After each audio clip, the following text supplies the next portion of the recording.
Mas maliwanag ang gabi sa Police Regional Office 5 matapos ang ceremonial lighting ng Christmas tree at parol sa Camp Ola, Legazpi City. Ang magandang balita ay mula kay Patrolwoman Vanessa Sol.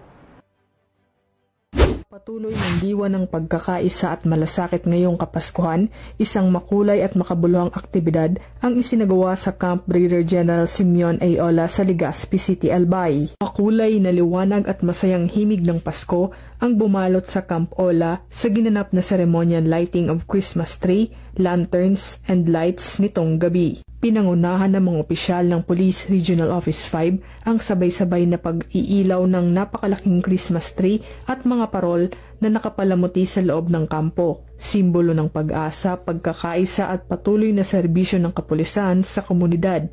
Sa pamamagitan ng makbuluhang seremonyang ito, layunin ng Police Regional Office 5 na palakasin ang diwa ng komunidad at iparamdam sa bawat Bicolano na ang kapulisan ay kaisa nila sa mga ligtas at mas maliwanag na pagdiriwang ng Pasko. Mula dito sa Legazpi City, Albay, ako ang inyong PNN correspondent, Patrolwoman Vanessa Sol, alagad ng batas, tagataguyod ng Balitang Pulis.